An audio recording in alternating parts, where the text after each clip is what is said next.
Mensagens que edificam, ministradas pelo pastor Sidney Ferreira.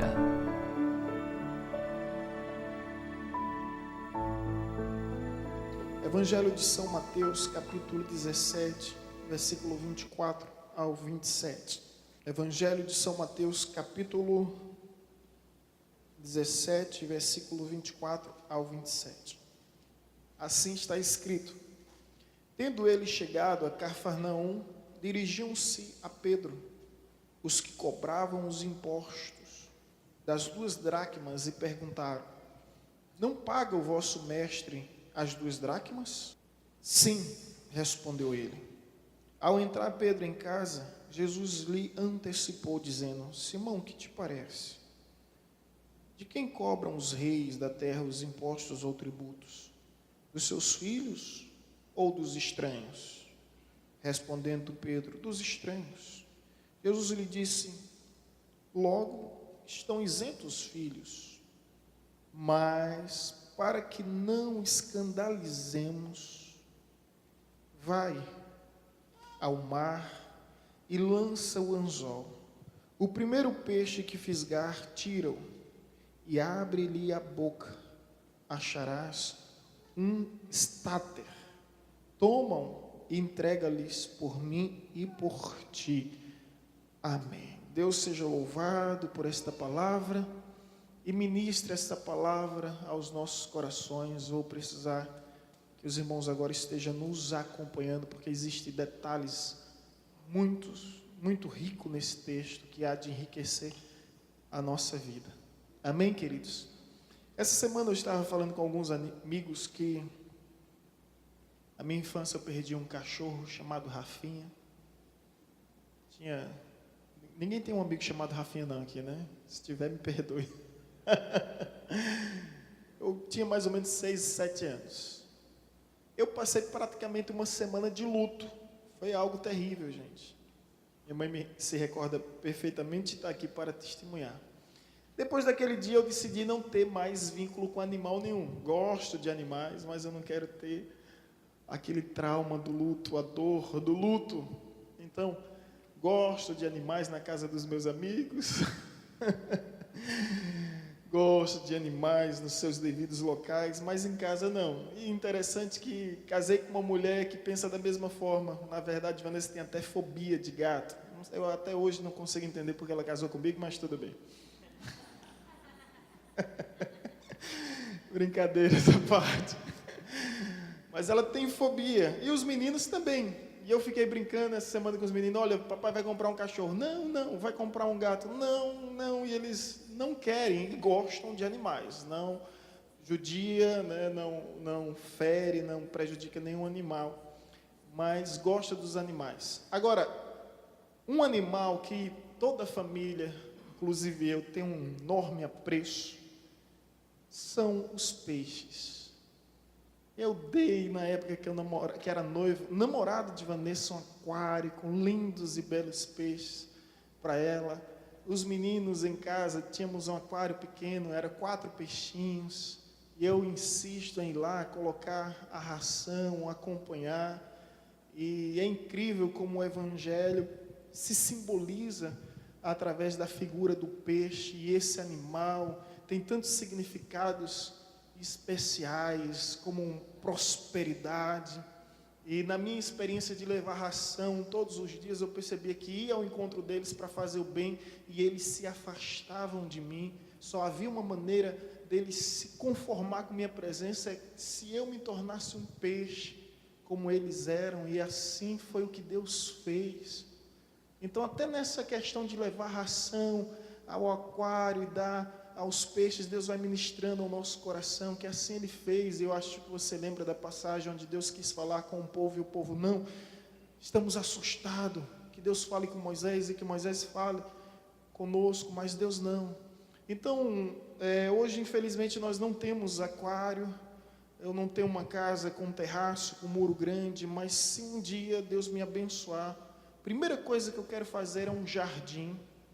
E dentro desse jardim criar um lagozinho e lá colocar vários peixes. Inclusive, e isso eu vi um amigo meu em Recife, a casa dele é arrodeada por por esse lago, e ele tem vários peixes. E um dia eu estava visitando, e ele disse: você está vendo aquele ali, pastor Sidney? Ali é uma carpa, ela vive até 200 anos. Eu, poxa, isso eu não sabia.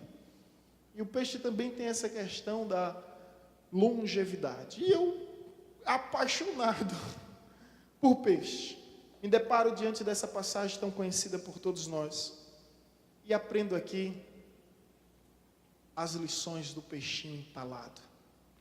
E gostaria de compartilhar convosco as lições do peixinho entalado.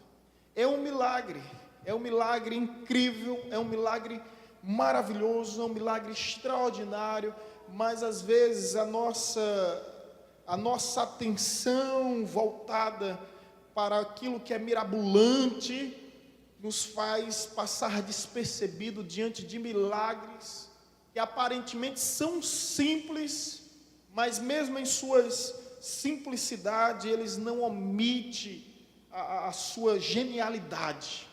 E esse peixinho nos tem 3 lições extraordinárias. Eu não sei se você acompanhou bem o texto. Pedro é interrogado por alguns publicanos que estão cobrando impostos. E perguntou a Pedro se Pedro não pagava impostos e se Jesus não pagava. Pedro de imediato ficou constrangido e disse: pagamos sim. Só que antes de Pedro adentrar na casa, Jesus o antecipou. Jesus, na sua onisciência, já sabia o que tinha ocorrido e resolve a situação de uma maneira muito prática. Vá ao mar da Galileia, no lago de Genezaré, jogue um anzol. O primeiro peixinho que você encontrar, abra a boca dele que você vai encontrar uma moeda, um estáter, que é equivalente a 4 dracmas, e o imposto de uma pessoa era 2 dracmas. Resolveu a situação, resolveu o problema, por meio de um milagre extraordinário, e esse peixinho nos ensina aqui algumas lições especiais que estaremos partilhando convosco. A primeira lição que eu aprendo com esse peixinho é que Deus conhece todas as coisas. Deus conhece todas as coisas. É incrível. Esse ano nós estivemos em Israel, uma viagem maravilhosa. Tivemos a oportunidade de passear num barquinho no Mar da Galileia.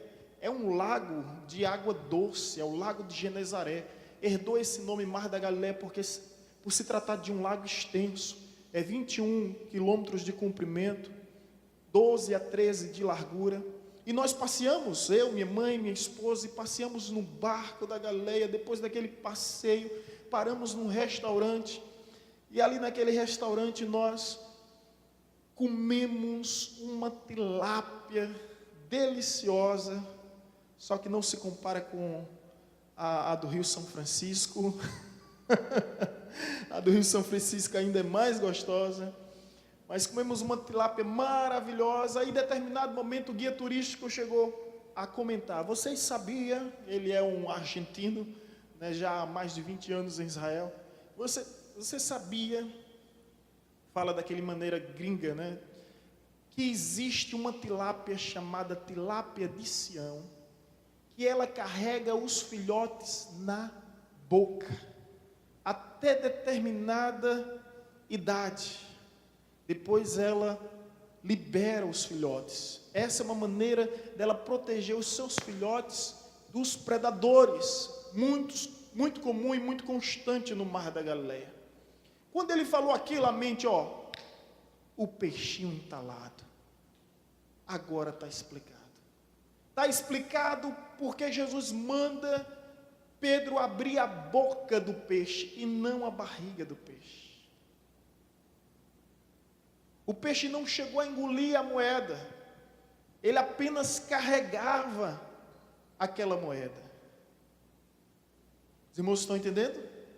Apenas carregava aquela moeda, não chegou a engolir, porque se engolisse, evidentemente, Jesus ia mandar Pedro partir o peixe e arrancar a moeda das suas entranhas, mas não.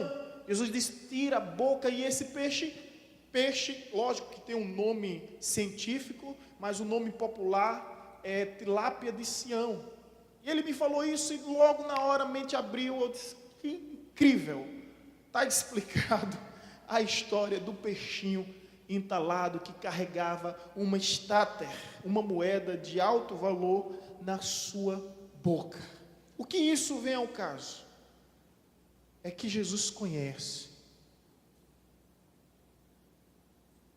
todos os mares, todos os lagos, todos os oceanos, todos os riachos, todos os tipos, espécies, formas de peixes.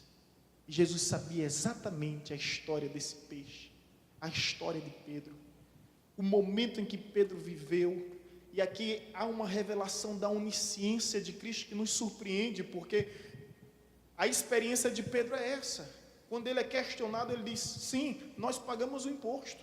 E eu fico imaginando ele vindo para a sua casa cheio de questionamentos, como iam interrogar Cristo. Mas quando ele abre a porta, antes dele fazer uma pergunta sequer, Jesus responde. Jesus o antecipa e diz, Pedro, porventura o filho paga imposto? Ou o estrangeiro que paga imposto? Pedro vai respondendo e Jesus disse, agora vá ao lago, jogue um anzol, e o primeiro peixe que você conseguir pescar, dentro da boca dele você vai encontrar uma moeda. O incrível aqui, irmãos, é que se Jesus conhece o mar, se Jesus conhece os peixes, Jesus também conhece você. Jesus conhece aquilo que está te deixando entalado. A dor, a agonia, o pranto, o sofrimento, a aflição, a tribulação que está te deixando entalado. Jesus conhece. Jesus conhece seus dramas e seus dilemas, assim como antecipa os questionamentos de Pedro, apresentando de imediato a solução. E nós não podemos esquecer desse fato extraordinário, que Jesus conhece a nossa vida por cima, por baixo, por dentro, por fora, avesso, desavesso, de todas as formas, de todas as maneiras, de todos os lados. Jesus conhece o que você está passando, Jesus conhece o que você está vivendo, nada passa despercebido aos olhos dele. Se os peixes que estão nas profundezas dos mares, dos lagos, dos oceanos, dos rios, são lembrados por Deus, imagine eu, imagine você. Então olhe para a pessoa que está ao seu lado e diga a ela, Deus conhece, Deus conhece, Deus conhece. Essa é a onisciência divina, que muito nos surpreende ao ponto que ficamos perplexos e constrangidos. Deus conhece mais do que ninguém. E as lições do peixinho entalado do mar da Galileia são essa, é que Deus conhece. Então Deus sabe de tudo, Deus sabe de todas as coisas. Mais do que qualquer um terapeuta, mais do que qualquer uma análise humana, Deus sabe o que você está passando, o que você está vivendo. Então descansa o teu coração nessa certeza, Deus, o Deus onisciente, Ele sabe de tudo, Ele sabe de tudo. Sabe, a Bíblia diz que os seus olhos contemplam todas as coisas, e todas as coisas estão nuas, descobertas, patentes aos seus olhos. Amém? A segunda lição que esse peixinho nos traz, lições do peixinho entalado. A segunda lição é que Deus está no controle. Deus está no controle. Ele não somente conhece, mas Ele controla tudo. Deixa eu te dizer uma coisa. Deus não criou aquele peixe do nada e nem colocou aquela moeda na boca daquele peixe do nada. As coisas foram acontecendo. E Deus apenas foi coordenando os fatos, controlando os fatos, se é que você entende. Um Deus que controla tudo. Sabe aquele adágio que diz que Deus escreve certo por linhas tortas? Na verdade, torta é a nossa maneira de ver Deus enxergando. Deus escreve certo por linhas certas. Deixe de ser torto. E comece a entender direito o que Deus está escrevendo.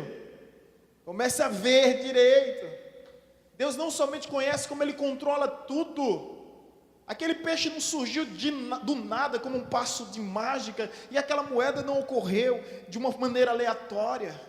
As coisas foram acontecendo naturalmente, e Ele vai coordenando os fatos da história, para que todas as coisas venham cooperar a favor daqueles que verdadeiramente o amam. Não sabemos como essa moeda caiu no mar da Galileia.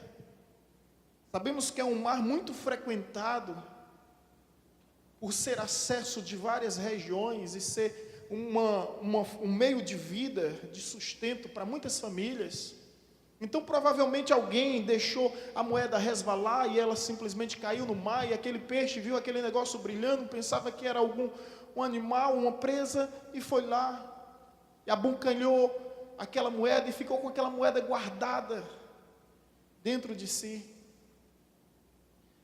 Mas quando nós falamos que Deus conhece, que Deus controla tudo, e o que eu acho incrível e extraordinário nessa maneira de Deus coordenar os fatos, é que quando Pedro está no seu drama, no seu dilema, antecipado por Jesus sobre a sua aflição de pagar os impostos, olha o detalhe, escuta bem isso, querido.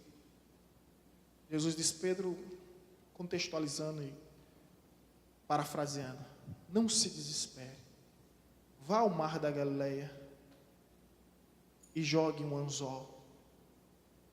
Jogue um anzol. Não sei se você entendeu, mas isso aqui é de uma atenção, é digno de uma atenção extraordinária.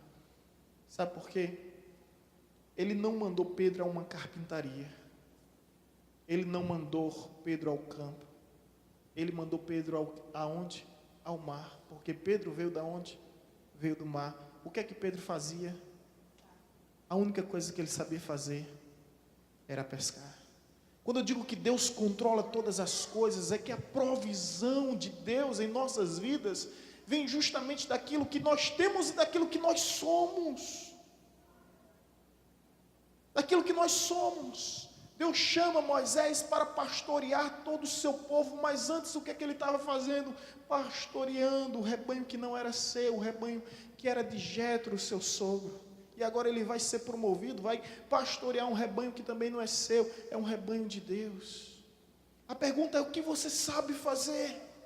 Estive há pouco tempo em Brasília, Priscila estava lá conosco, alguns irmãos aqui da igreja, e estava Rodolfo Abrantes pregando, e ele disse que quando se converteu, ele perguntou: meu Deus, o que será de mim? Eu só sei cantar rock, e agora o que é que vai ser? Aí Deus: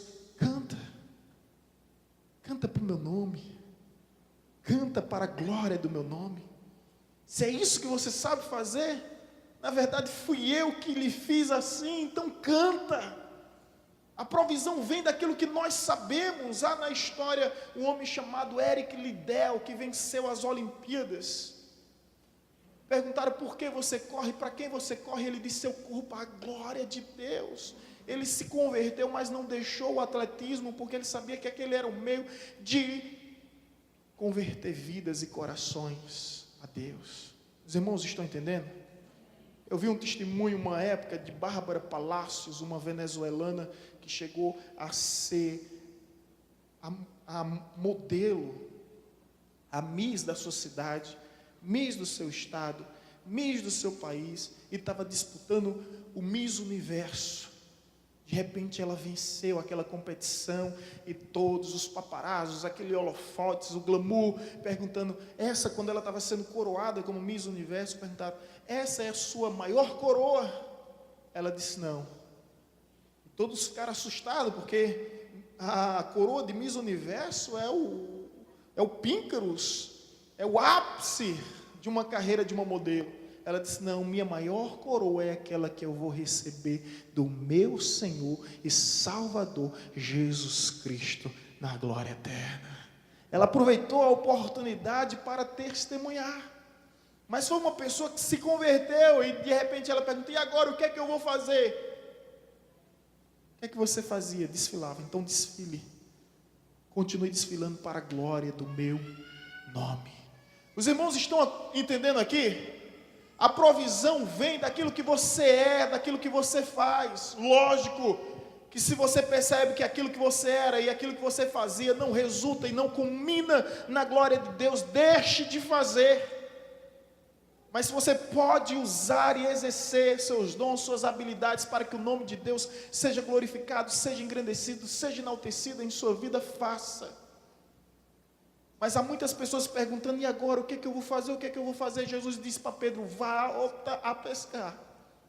A provisão vem daquilo que nós temos, daquilo que nós somos, gente. Às vezes a bênção está tão perto e a gente não consegue ver porque os nossos olhos estão distantes. Deus disse a Abraão: Abraão, eu te farei pai de multidões, você e sua esposa. Abraão deixou de enxergar a bênção que estava ao seu lado e começou a enxergar a bênção em Agar. Você consegue entender isso? A bênção está tão perto e a gente está olhando para tão longe. E Agar foi a maldição que até hoje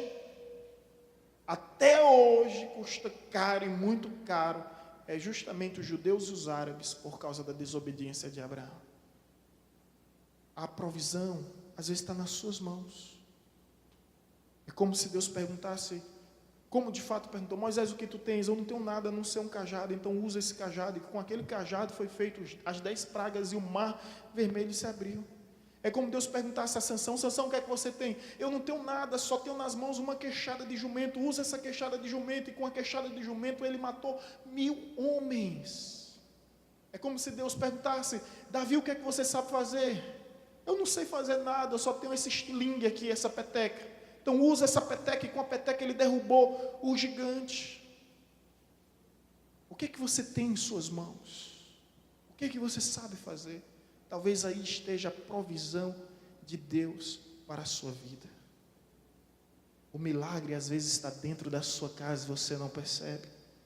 Lembra do profeta Elias, quando chega na casa de uma viúva que está prestes a morrer, e ela diz: olha, eu só tenho esse bocado de azeite, vai comer eu e meu filho e depois nós vamos morrer. A partir daquele pouquinho de azeite que ela tinha, houve um grande milagre. Houve um grande milagre. Às vezes o milagre está dentro da sua casa e você não percebe. A provisão de Deus, por meio de Pedro, foi justamente diante daquilo que ele sabia fazer. Talvez se fosse um outro, não soubesse jogar umas ovas. Pescar não é fácil não, viu gente? Tem muito cabra aí no pesca e paga para pescar, fica 1 hora lá pescando e não pega nada. Pescar não é fácil não. Então, se fosse outro, talvez não conseguisse ser bem sucedido, mas era Pedro. E Pedro conseguiu ser bem sucedido. Às vezes eu vejo jovens e adolescentes em conflito. Meu Deus, o que é que tu quer que eu seja? O que é que tu quer que eu seja? O que é que tu quer que eu seja? E às vezes, com quem tu quer que eu case? Com quem tu quer que eu case? São as perguntas mais feitas, né? A Bíblia responde, gente, de uma maneira muito prática. Esta é a vontade de Deus, a vossa santificação. Deus não está preocupado com sua profissão. Você tem que se preocupar com o seu casamento. Mas o que Deus quer da sua profissão e do seu casamento, sabe o que é? Essa é a vontade de Deus. A vossa o quê? Santificação. O pastor Cote falou na palestra, né? Casamento não é para te fazer feliz, não. Muita gente iludida pensando que casamento é para te fazer feliz. Casamento é para te santificar. Aí você vai ler Efésios 5 e você vai ver que tem toda a razão. É que Cristo amou a noiva para santificar a noiva. Assim é o compromisso do cônjuge, santificar. E na medida que você santifica, você é santificado. Amém? O fim em si mesmo não é a felicidade. e até mesmo porque esse conceito de felicidade é muito equivocado. É uma felicidade oscilante, evasiva, nociva. Que felicidade é essa? É uma felicidade que é mais interpretada como euforia. Por isso que quando eu estou celebrando casamento, eu digo bem assim, não case para ser feliz, porque se você casar para ser feliz, você vai buscar sua felicidade de toda forma, de todo custo, de todo modo. Então você vai anular o outro, você vai ignorar o outro, porque você, afinal de contas, está buscando a sua felicidade. Agora quer casar? O princípio da felicidade do casamento é casar para fazer o outro feliz. Então, se você ama o suficiente para fazer o outro feliz, case. Ambos serão felizes. Por quê? Por causa da lei da reciprocidade. Amor gera amor, respeito gera respeito, felicidade gera felicidade. Consegue entender? Consegue entender? Por isso, não adianta simplesmente casar por amor, é necessário casar para amar. Amém? Então receba em nome de Jesus. Glória a Deus. Deus está no controle de tudo. E Deus demonstra controle absoluto sobre tudo. Ei, Deus não somente conhece, como Deus também está no controle. Isso gera uma paz em mim, uma segurança tamanha, de saber que Deus conhece minhas lutas, minhas labutas e meus labores. Deus também está no controle. Amém? Aquilo que não te mata, querido, te faz crescer. Você está crescendo. Você está amadurecendo. Deixa Deus te amadurecer mais e mais. Terceira lição do peixinho entalado. Primeira, qual é? Deus conhece. Segundo, qual é? Deus está no controle. Terceira, Deus cuida de tudo. Terceira, Deus cuida. Gente, que Deus é esse? Ele conhece, Ele está no controle. E agora, terceiro, você vê que são situações conectadas uma com a outra, de forma progressiva. Conhece, Ele está no controle e Ele cuida de tudo, de tudo. Por que eu estou dizendo isso? Porque de uma forma só, Jesus resolveu 3 problemas. 3 problemas. Mas antes de eu falar isso, dos 3 problemas, deixa eu te dizer uma coisa. Jesus disse a Pedro, antecipa Pedro, e disse: Pedro, eu sei de onde você vem, eu sei qual é a sua dúvida, qual é o seu questionamento, você foi abordado agora, a situação é essa, eu vou pagar o imposto porque eu quero, viu, Pedro? Porque eu sou dono do céu, eu sou dono da terra, eu sou dono do templo. E outra, eu ainda sou descendente de Davi. O rei Saul fez uma promessa a Davi, que o homem, na verdade, o homem que matasse, que vencesse o gigante Golias, ele e sua descendência não pagaria mais imposto em Israel. Então Jesus poderia reivindicar 2 direitos. Qual era o primeiro direito? Eu sou descendente de Davi, eu não pago imposto. Vá lá a eles e diga isso a eles. Se Jesus fosse desaforado como eu, como você, não é? Se eles, diga a eles que eu estou certo. A gente tem tantas razões, né? A gente defende nossas razões. A gente, quando está certo, a gente vai até as últimas consequências, as últimas instâncias. Jesus é aquele que abre mão dos seus direitos, das suas razões. Eu vou te dizer por que ele faz isso. Mas Jesus poderia ter dito: eu sou descendente de Davi. Eles podem questionar minha descendência divina, que eu também sou filho de Deus, sou dono de toda essa terra, mas de Davi não, eu tenho como provar. Mas Jesus diz o motivo porque ele não entra em discussões, porque ele não entra em debate. Está no texto.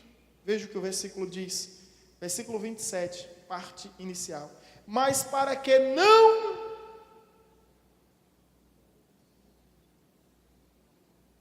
Jesus. Mas para que não os escandalizemos. Cuidado. Antes de ser um cuidado para conosco, deixa eu falar aqui um zelo pelo Evangelho. Para que o Evangelho não seja censurado. A gente paga as nossas dívidas. a gente paga os nossos impostos, a gente honra a nossa palavra, para que as pessoas não venham criticar Cristo através dos cristãos. Você já percebeu quando um cristão erra? Quando o evangélico erra? Você já percebeu, né? É capa de revista dizendo, evangélico, fez isso, isso, isso e isso. Se for pastor ainda, pastor, fez isso, isso, isso. Todo mundo tem sua religião, né? Até o ateu tem, no ateísmo, a sua religião, mas ninguém cita, ateu fez isso e isso. Você já viu? Espírita fez isso e isso. Muçulmano fez isso e isso. Budista fez isso. Espírita, ou católico fez isso e isso. Mas quando é evangélico, é evangélico. Para que não escandalizemos, gente. O cuidado de Jesus primeiro é o zelo do apreço para com o reino de Deus. Para que o evangelho não venha a ser censurado. E a Bíblia vai nos dizer em Romanos que o nome de Deus é blasfemado entre os gentios por nossa causa. É forte isso, né? O nome de Deus está sendo blasfemado entre os gentios por vossa causa. Então Jesus disse, não vamos escandalizar o evangelho. Esse zelo é impressionante. Agora, o cuidado, voltando ao que eu tinha dito, Jesus de uma forma só resolve 3 situações. Qual era? O peixinho entalado. Coitado do peixinho.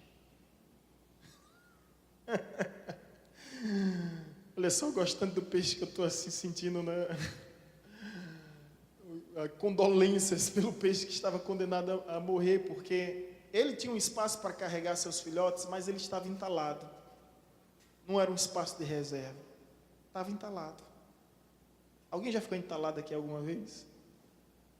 Já? Não? Ou sensação horrível. Você não consegue respirar direito. E aí, meu amigo, se não resolver o problema, a situação vai ficar feia. Então Jesus resolve o problema do peixinho entalado. Quando Pedro tira a moeda da sua boca. Quando Pedro pega a moeda, ele encontra um estáter, que são 4 dracmas. O pagamento do imposto, se você for ver versículo 24, coloca versículo 24, que uns detalhes me surpreendem. Nessa minha versão vai dizer o seguinte: tendo ele chegado a Cafarnaum, dirigiam-se a Pedro os que cobravam os impostos das 2 dracmas.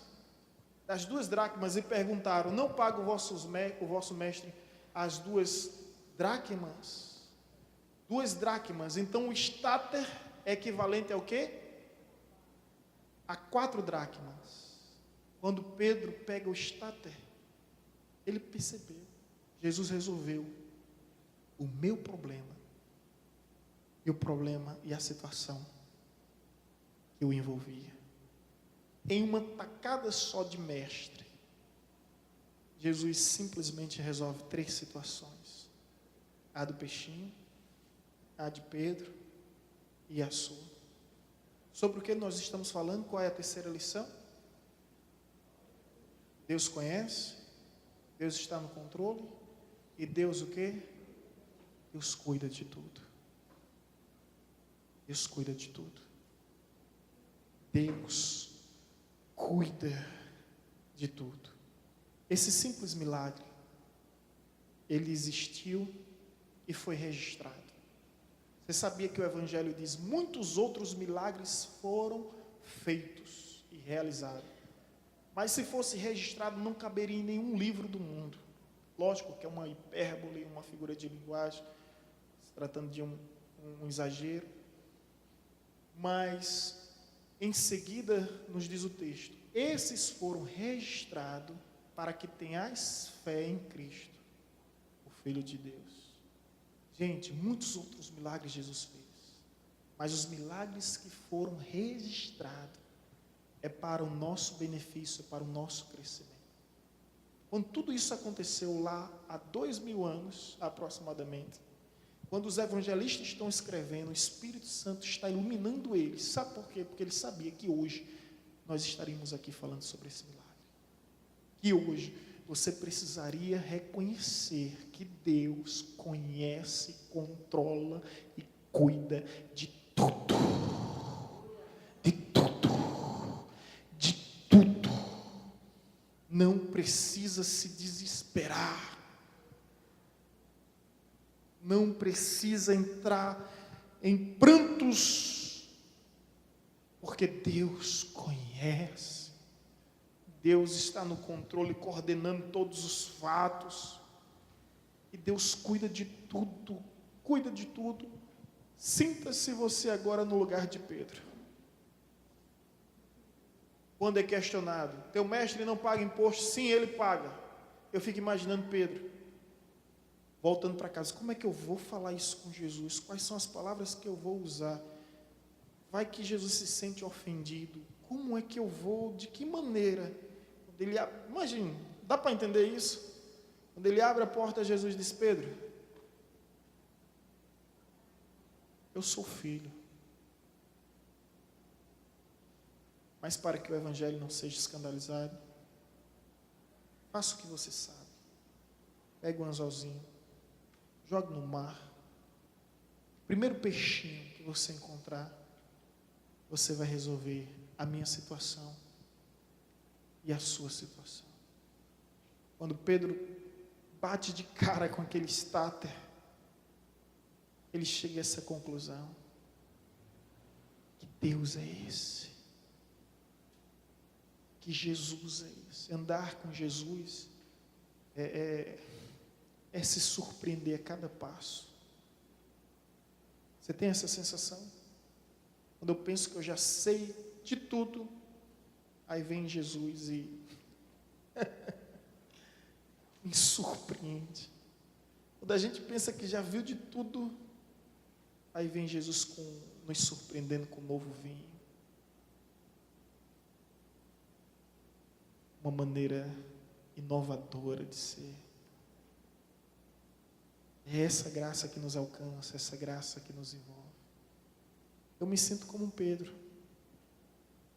encantado, maravilhado, abismado, atônito, perplexo, estupefato.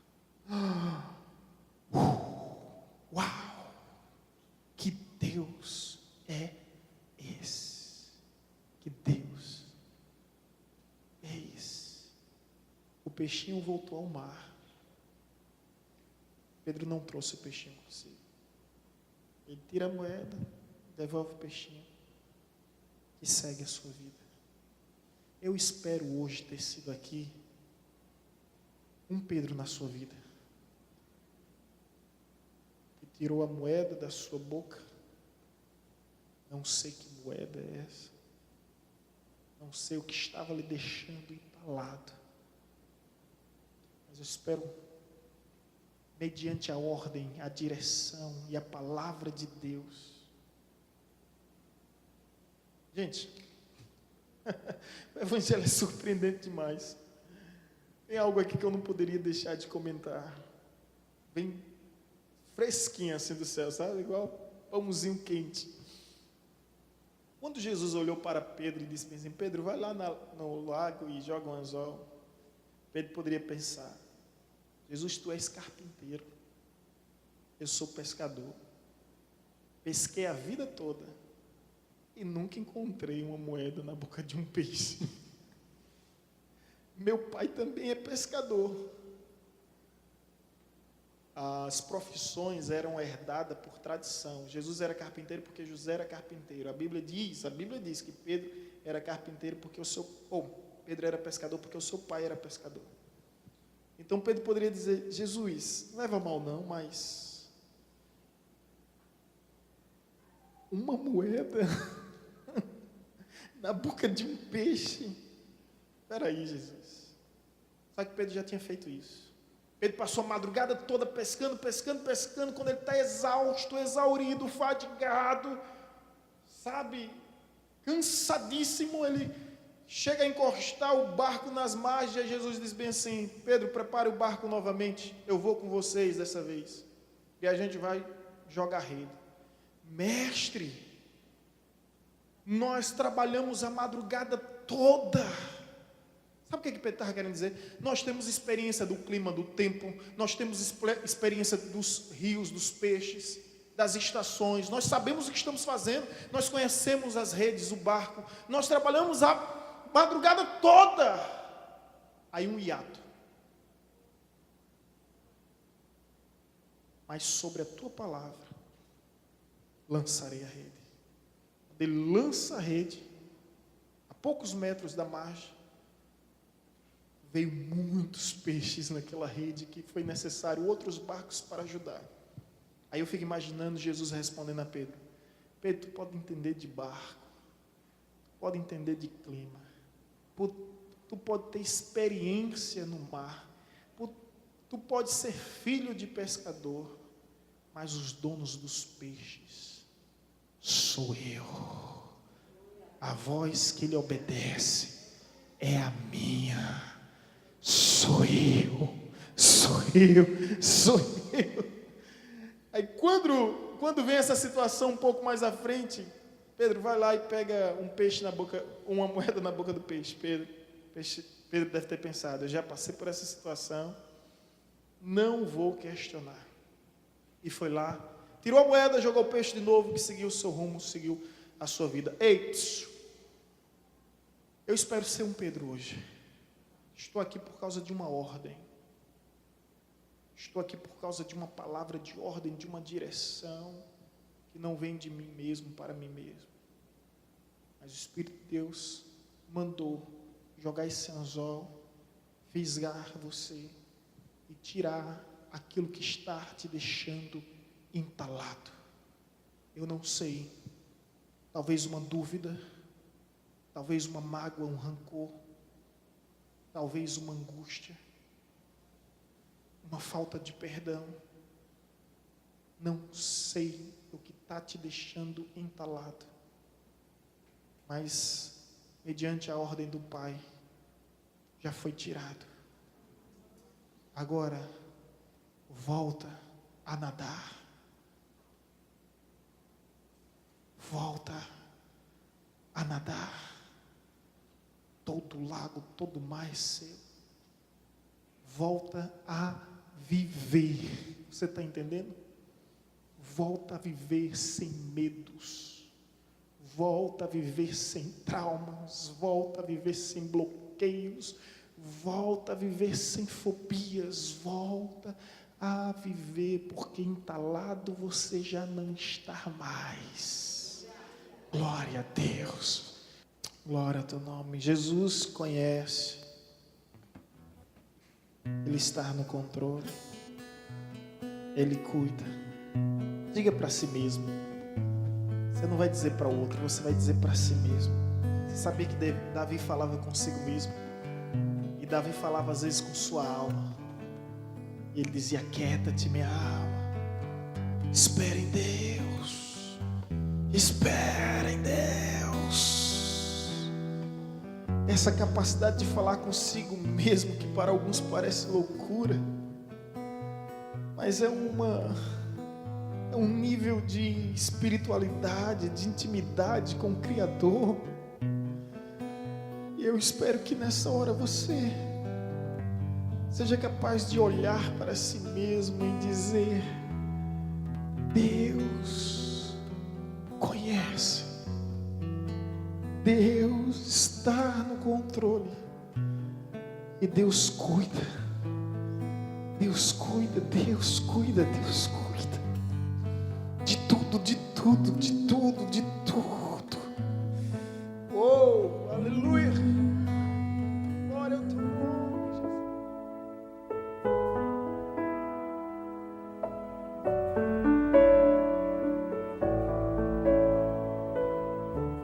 Você acabou de ouvir uma mensagem ministrada pelo pastor Sidney Ferreira, da Igreja Batista Evangelizadora.